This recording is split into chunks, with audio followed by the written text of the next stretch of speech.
김순음의 자는 치화, 본관은 풍산이다. 그의 집안은 대대로 풍산의 오미동에 거주하였는데 김순음은 감천으로 옮겨 살았다.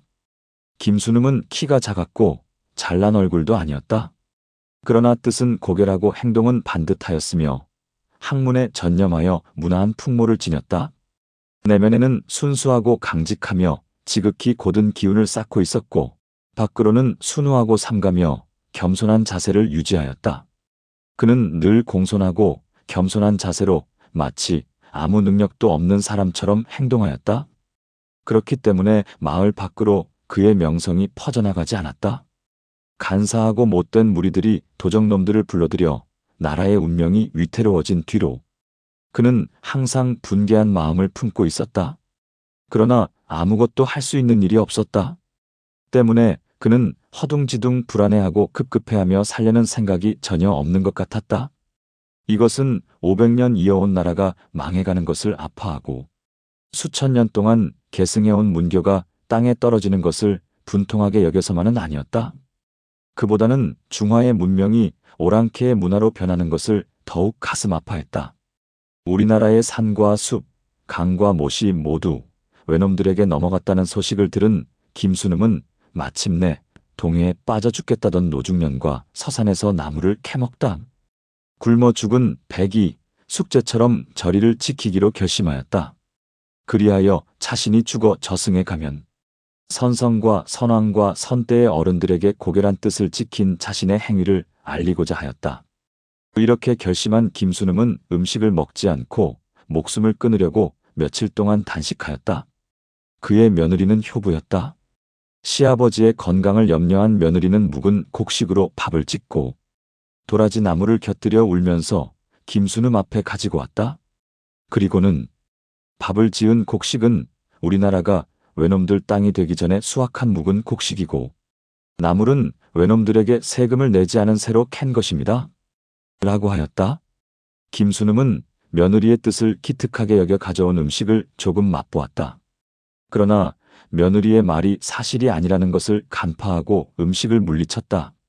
23일 동안이나 음식을 입에 대지 않았지만 김순음의 말소리는 평소와 다름없었고 정신도 흐트러지지 않았다.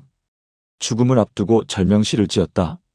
또 자손들에게 다음과 같은 경계의 말을 글로 남겼다. 내가 죽은 뒤 묘지에 성물을 설치하지도 말고 울지도 말라고 당부해도 너희들은 결코 나의 말을 따르지 않을 것이다. 그러나 하실 영위를 모신 방에 올리는 음식과 선대의 제사에 올리는 제수는 결단코 일본이 지배하는 땅에서 생산된 것을 사용할 수 없다. 그러니 외놈들을 평정한 뒤에 본래의 예대로 회복하여 저승에 있는 나의 영령을 편안케 하라. 김순음은 1908년 9월 28일에 조용히 세상을 떠났다. 고복할 때 비구름이 없는데도 하늘에서 큰 우레가 울렸다. 장행거 선생이 말하기를 만길 높은 산 위에 있는 물과 같이 내려가고자 하면 곧바로 내려가서 물을 가로막는 장애물이 없는 것처럼 망설이지 않고 실행할 수 있는 것은 오직 의리가 있다는 사실을 알기 때문이다. 라고 하였다. 지금 공께서 성취한 것도 이와 같으니 진실로 숭상할 만하고 공경할 만하다.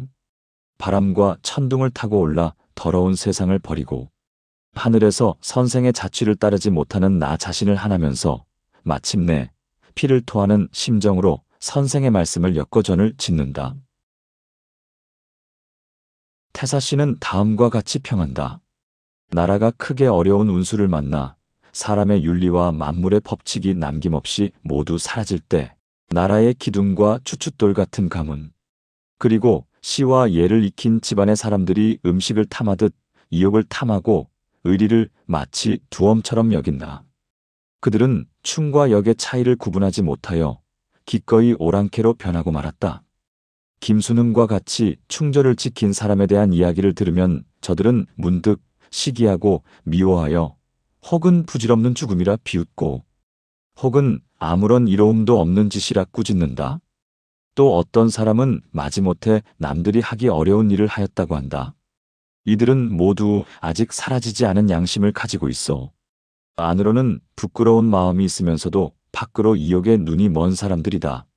아, 세상의 도리를 생각할 때 이런 사람들을 보면 슬픔과 분노가 그치지 않기에 목 놓아 크게 통곡하노라.